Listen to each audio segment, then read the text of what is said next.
Welcome to Designer Discussions with Miriam, Maria, and Jason. Today, we are talking about how to curate your client. Welcome to the Designer Discussions podcast. Tune in each week where we discuss marketing, branding, PR, and business advice for design professionals. Are you wondering where to start marketing your interior design business? We are opening the Designer Discussions Marketing Studio, a monthly series of in-depth, actionable content to guide your marketing, PR, and business development. We want to help you transform your business and elevate it to work with your dream clients. Awesome. Thanks, Jason. So as an interior designer, have you heard you should niche your design business? How does that feel for you? Does it feel wrong?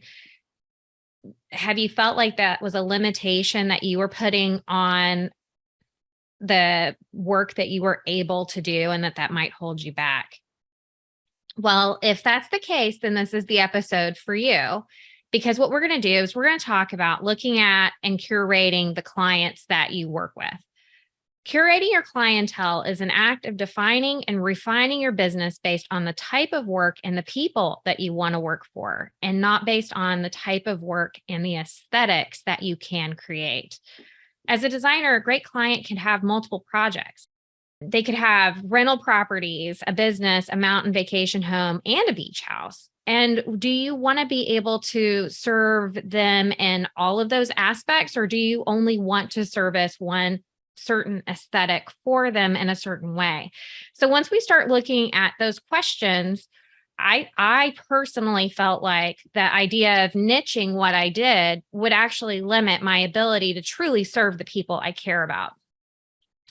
So when you look at who your clients are, your design business should serve a person that you want to work with in a way that is unique to them and is unique to you, but is not necessarily niched to style, but niched or niched to the client. And the way that you can start to do that, to start to curate your clientele, is by having caring style conversations. These conversations are just conversations about understanding and defining the boundaries for which you work, and having these conversations in social media, in emails that go out to your clients, having conversations like this in your blog posts or emails so that they understand how it is to work with you. Are you dealing with the client's rules to create something beautiful, but their rules are not allowing the beauty to happen? Are you working on a project under the way that the client wants you to work, but yet they're totally stressed out and you're not able to actually help them because it's the way that they're taking the project? These are conversations that you can be having on social media and in the way that you present your business with your clients, so that the client can begin to understand that there are some acts that are barriers between easy and fun design and emotionally inflammatory design experiences. And as an interior designer, we all understand that people come into wanting to have design done in a fun way. They think it's going to be a really pleasurable, enjoyable experience. But in reality, it's a very high stress, high stakes experience in someone's life. And people will act in certain ways during that process. And we know what that looks like, and we know why it happens. Most of the time, when you think of a caring conversation that you're having, you're thinking of your message and your processes on how you work as an interior designer. But I think designers need to look more into talking about the client's process and the client's behavior during that process, and talking about it, being vocal about it, and having these open conversations about what that is like. Because those types of kind conversations are kind to you and to your client, and that you are able to serve your clients better. This process of having conversations will start to sift out certain behavior and create a better outcome for both you and the client. I believe a lot of designers are not looking at creating these emotionally compelling conversations in the way that they talk about a design project, because they don't want to talk about that something doesn't come in on time and that it's stressful and that people have to be patient. And sometimes you might plan for something and that it doesn't work out, or that if someone doesn't provide a high enough budget, they're not going to get what it is that you show on your social media or on your portfolio, and that you're either still able to work with them or you're only going to be able to work with them in a limited budget. Why are these conversations? They would build on each other, but what would the outcome be, right? So if you start thinking about it, what would the outcome be if I talked about a little bit more high stress situations? If I talked a little bit more about disappointment, if I talked more about failures on a project, if I talked more about risk taking and design limits and pushing boundaries with your clients on their aesthetic, what type of outcome would result from those types of conversations?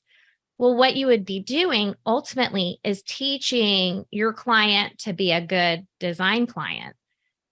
And in doing that, that helps everybody out, right? So if you can start to have these conversations in your messaging, in the social media, email, and in your business processes, you'll start to find out that clients actually, one, think they're really great. There's never been a person who's walked into a design office not thinking that they are fantastic and that they are going to be a good client. Like, everybody walks in under the guise that they're going to be really good. They're going to be a great client for you. Obviously, their project is going to be a good client project for your portfolio. And they are going to be, crushed to learn that they aren't a good client for you. And there are a lot of things associated with that you can prevent by having more of these types of conversations in the beginning. Like, for example, I worked with a branding agent, and her bill was 5 figures to do branding for a business. And she said, just tell me. She told me during the meeting, she said, just tell me if this doesn't fit into your budget, just say, put me on your vision board. And I will take that as the most satisfactory answer from this consultation. If you just tell me that I'm aspirational for you and you can't wait to come back to me, but I understand that right now my budget doesn't fit you, right? And her telling me all she wanted to be told was, I'm putting you on my vision board, was teaching me how to be a good client and to not feel bad about coming back to her about not having the right budget for her work, right? Even though I respected her work and I thought she was very talented. And gosh, if I had that kind of money sitting around, I would have loved to have worked with her. So number one, all of your clients think that they're great and that their projects are fantastic.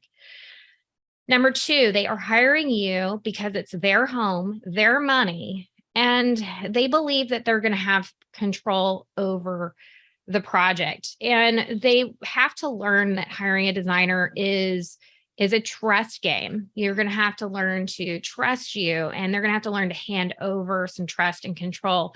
Otherwise, if they are too controlling on the project, their fees will go up significantly because managing their inability to trust you becomes very expensive for them. The client can read you. They can tell if you're hungry, if you want them, if you need the money, if there is fear of managing or dealing with a large budget. It's always best to start having these boundaries conversations earlier in the game to try to make both people feel more comfortable. And then that way, those elements don't exist during your appointments. A lot of times people will hire you because they want to hand over all control. And if you're talking in your social media about how you manage everything, take it over everything, have like a system of meetings you have with your clients, and it's this way and it works every time, that is a completely different client that would hire you than someone who felt like they could push you around, change your appointment times to after work hours or on the weekends, right? So having even these types of teaching conversations in your social media will help everybody out. They will understand more about what it's like to work with you, and you will explain to them what it is like to work with you. Number three, let's talk about the cold, hard facts. Designers are kind, interesting, hardworking people. And design is an industry of servitude, and it makes socializing and interaction during a high stress conflict time easier and better on the person hiring you. We make it better than real life for them every day. And the reality is they're totally willing to take advantage of that level of service in any way that they can if you do not have clear cut boundaries on what it is that you're providing for them and how you want to work with them. You should look at having more conversations that speak to the heart of the client. Talk about it. Are they smart, willing to experience the best, but also have control over their emotions and willing to be an active participant in their own happiness and not expect everyone that they hire to generate or create that happiness. A lot of people build and design homes to create happiness in a marriage that's falling apart. And just having conversations that talk about that might help to detract some people who may not be a good client fit for you, but then also attract the handful of people who've already designed a home before and then maybe worked with the designer and it didn't work out because they were pushing that designer around and they knew that that didn't work for them, right? Number 5, social media has ultimately been teaching people that they don't necessarily need to have respect or discipline when it comes to asking interior designers questions and getting from them what they need. And these conversations that are teaching people how to be good clients can be used to help reverse some of that and help to establish that respect and discipline that someone should have when working with a seasoned professional. So the rules are, I don't think you need to niche because once you find out who your ideal client is and the type of work you want to do, that technically results in a niche, right? And you get to do whatever you want. You can do all of the things. It's not an I can only do conversation. You can do it all, but what you want to do is only be helping certain people with certain types of projects. So some ways that you might already be niched and you don't even know it is that your geographic location where you work is your primary niche. It's going to be to determine the style, size of projects, size of budgets, type of architecture, types of clients you're going to be working with. If you only work in a certain area, if you live in a certain area, and those are the only projects you do, that's already your niche, right? Number 2, look at your clientele base and say, hey, am I most successful when I work business to business and I work with people who have multiple property ownership? Maybe I should be talking more to them in my social media, in my website, in my advertising, so that it is more clear that the types of people that you work with have multiple projects and that you are working with affluent people that have multiple projects in multiple areas, or that you travel and manage projects in places outside of town. These are all the conversations that you can be having that technically will start to niche you. Because if someone's just has one house and they just need you to come out and like do one room here or one room there, that is not the same client as someone who is looking to build a relationship with a designer that they're going to be having travel across the country with them to help design their next house, their next house, their next house, or their next investment property.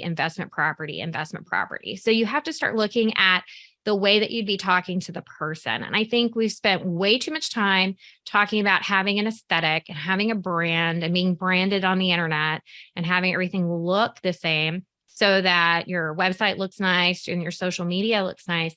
But honestly, start looking at who the person is that you're working with, because you can do a range of design aesthetics for design and for your business and still be niched. And you would be serving a certain person, the best person for you, and you are the best person for that client.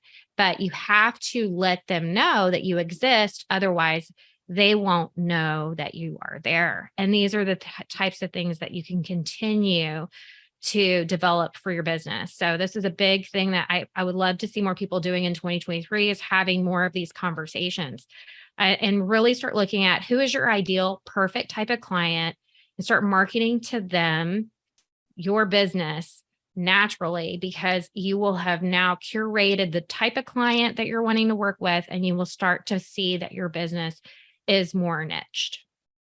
Maria, that's really, really great information. And you mentioned the word boundaries a couple of times. I just wanted to include here that by the beginning of 2023, so whenever you listen to this podcast, if it is 2023, we'll have a set of email messages available in the Marketing Studio for Purchase that will help you outline those boundaries to your clients. It'll be a really nice package. And one of the things we'll be offering starting in 2023.